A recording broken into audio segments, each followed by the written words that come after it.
Hello, good morning. Thank you for joining me in my shop. Today is March 19th, and yeah, snow is falling outside, but it's not going to amount to much.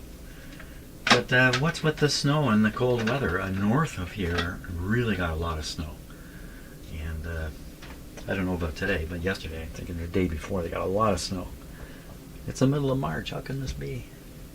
So what I've done is I've taken the end of the supply cable, the battery cable, and I connected it to this terminal block, soldered all the wires in to stabilize this thing and then begin to utilize the cable properly, so I can take this nest of wires off here and reestablish it against this connector I've put on. And that's really my goal today, is simply to reestablish the operation of the radio in whatever condition it's in, utilizing the cable here and the wires and getting all this sorted out. I have to ohm out all these wires and figure out which one's which, and go from there. One thing I did notice while I was working on it down here is two of these wires were heavy. This black one and the very first one here. These are extra heavy. So I'm guessing these two are probably the A supply wires for the A battery, for the current, for the filaments, and the rest of them are lighter wires. But really difficult soldering these. I tried sanding off the wires and getting the individual strands cleaned up. I couldn't do it well enough, so I ended up having to use flux, which is something I seldom use, and that seemed to help a lot. So there we are. Okay, so next thing is to do the ohming out, identify, make a diagram of this connector, and that's what's next. Okay, so I've just been working along here, taking off the wires, and I came to this one. Okay, so this is the one that had the switch in it for turning the radio on and off. Now, should I bother with that? Having a switch to turn it on and off? Probably not. The only time this thing is going to be operated is when it's attached to all this equipment to supply power to it. So why would I have an on-off switch? Only if I were to set up a bunch of batteries, which even then, it would just connect the wires or disconnect the wires. So I think I'm going to permatize this connection. And where would it go? It's got to go from here to where it's going to go. Yeah, so I'm going to permatize it. I'm probably I'm going to guess this terminal here. I'm not sure though, but I'll figure that out. Right, Bert? What are you doing today, Bert? Hey, Bert, did you hear the news? France has made a formal invitation to Canada for Canada to join the European Economic Union. Oh, wow, isn't that interesting? I wonder what will happen there. We'll put it in the bucket of things happening in the world, shake it around, pour it out, see what the world looks like. That's kind of how it's operating these days. Come on, Bert, let's go. I got some coffee to drink. Okay, so I've installed a little wire from here to here, and I imagine I'm installing a wire that somebody removed earlier in order to enable the switch to operate. So what's left now is for me to ohm out each of these wires down here back into the radio, and then read the tag and make a map or diagram of this and mark down what each one of these is. And then the next thing after that is to transfer all the supply wires down to here and then turn on the radio. Am I going to get there? I think so. It's not even 10 o'clock yet this morning here. Oh, I'm going to go watch some more doom scrolling, or do some more doom scrolling while I drink coffee. That's all that's available on TV these days. Okay, so Bert has asked me if he could demonstrate his bag trick once again. So here we are. Here's the bag. You excited he is? He's excited. Okay, Bert, are you ready? Bag trick. Look at that. Cat in a bag. He loves this. Take him all around the house. Come on, let's go shopping, Bert. It just seems like everything I try with these old radios becomes surprisingly complicated. So I'm just working on two ends of a cable, right? One end up here and the other end down here, where I'm just working on it. There's my diagram I've been working on there. And I've got a wire here. I can't find the other end of it over here. See, I've got my ohm meter hooked up, and I've got it clipped on to this particular wire here, and I'm just ohming it out, trying to find the other end, and I can't find it. So I did a weird thing. I counted the number of wires. Look at this. Counting very carefully over here. 1, 2, 3, 4, 5, 6. This black one does not come from the, it's coming out of the deck here. It doesn't come from the cable. 6 wires at this end. 1, 2, 3, 4, 5, 6, 7 wires at the other end. 6 at one end, 7 at the other.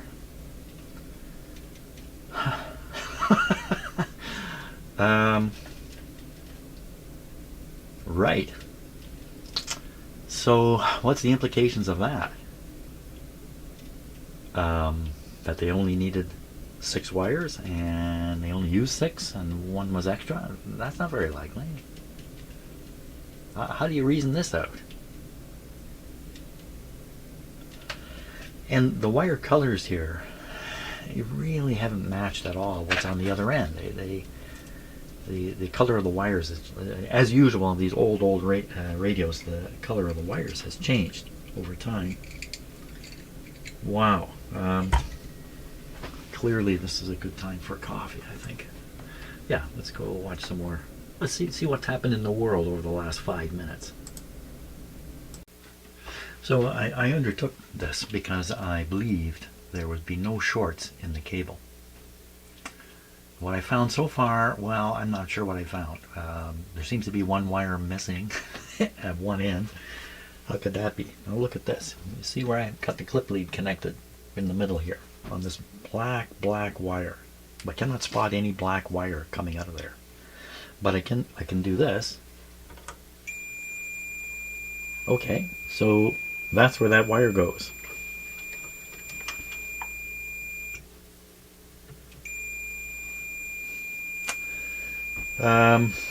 There's only 1 wire coming out of here going there. This wire can I get a tone anywhere else? Ooh, that was hard on the ears. Can I get a tone anywhere else?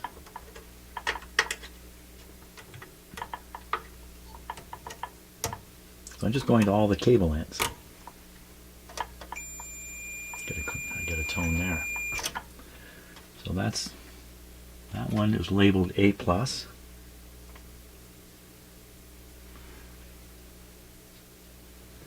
And that's the one I labeled it because of here. Now if I go here, sorry I'm not speaking so clearly what's going on, but and try that same spot. Get the same thing. It's kind of suggesting there's a short in the cable itself. I don't think that's very likely. The way these wires are constructed, these old wires are constructed, is they have the multiple conductors, and then they wrap it with thread basically around it, and they kind of seal it up with cloth, what looks like cloth, but really it's just a bunch of threads going over like this. And that's so the next stage where they're going to extrude the coating onto it, or the plastic, or whatever it is that they're putting out outside these wires, so that stuff won't penetrate the conductors. If it penetrates the conductors, they'll never sell the wire, because anybody who's going to use the wire is going to be upset when they go to strip it. They can't, because the outside plastic has penetrated the individual wires. So they always protect the conductors with some kind of covering. Could be a cloth covering, something anyway. Then they extrude, or however they did it, the cover over the wire.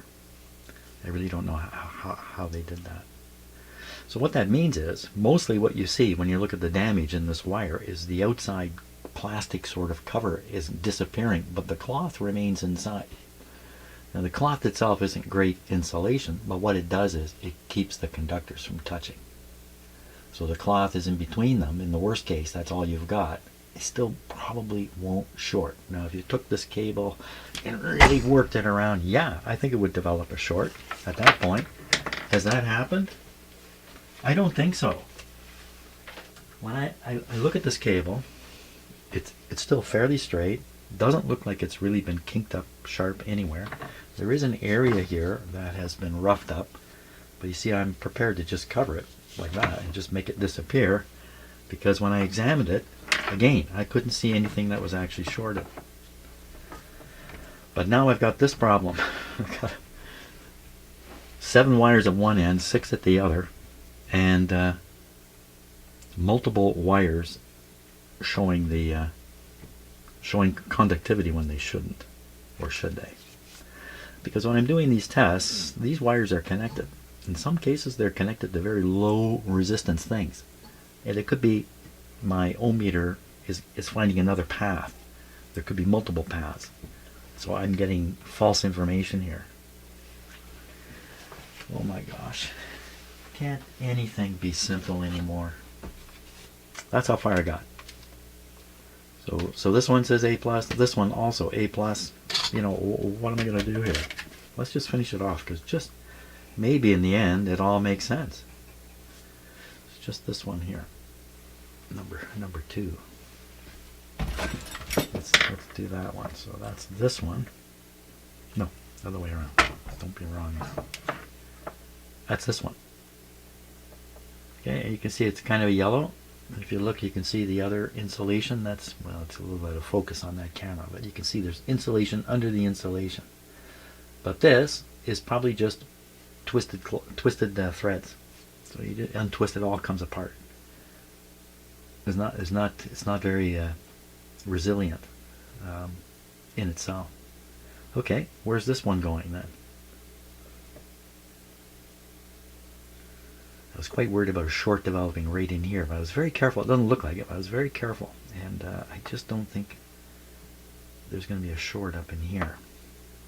Okay, where's this one go? So I get my voltmeter out. First, we're going to check and make sure I got a voltmeter connection onto this terminal. Yeah, okay. Where's the other end of this wire? So when I look at these wires, I don't see anything that looks like this yellow color at all. Well, let's try here.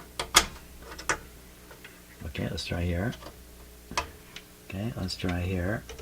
A lot of these I've already done. I mean, I've got the wire identified. That's it. That was it. There was one more here. So here we go. So we got 1, 2, hang on there, Bert, 3, 4, 5. Where's 6? What about 6? Right here. Hey, oh, come on, Bert. Jeepers creepers. See, he's, oh, come play with me. Come play with me. And then when I go play with him, he lasts about 2 minutes before he takes off. Yeah, I'm complaining about you. Okay, we're going to show you his other trick. You see down the hall there, you see a little table. Watch what he does. Okay, Bert, show your stuff. Where are you going? No. Down here. Down here.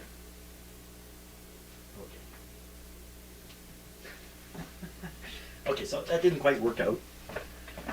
So what he was going to do was he was going to flop there, and I stumbled a bit and scared him, and he stood up right away. You want to try again? Okay, come on. Flop. Flop. Come on, you do this all the time. There he goes.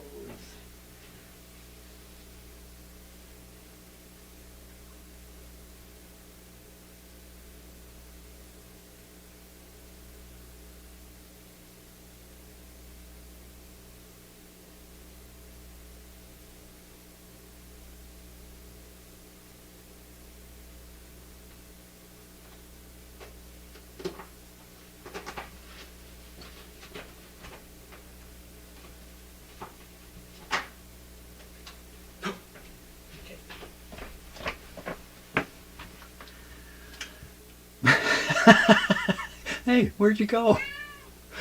Oh, I gotta go play with him more. Okay, these short-term plays aren't working out. You have to give him a full 4 minutes before he gets distracted. Okay, I hope you're enjoying my cats. I think I'm going to have to abandon this cable. Maybe, yeah, I think I'm going to have to. I'm going to have to make the assumption there's a short in it somewhere, and that's responsible for the weird readings I'm getting. How would I ever know that? With the situation the way it is, I don't think I'd ever be sure about this cable.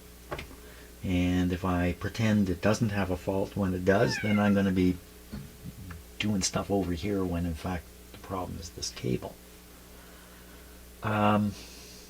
What I could do is leave the cable just as it is, get another one of these terminal strips, mount it in the radio here somewhere, and attach wires from the circuitry back to this terminal strip, and it kind of recreate this thing only without the cable. That's kind of what I would be saying.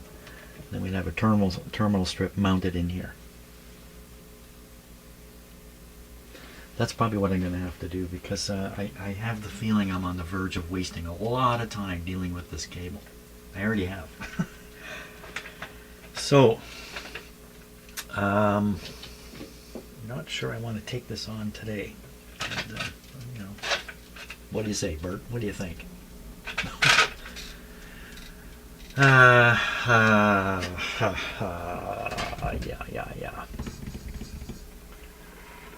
That's probably the most sensible thing.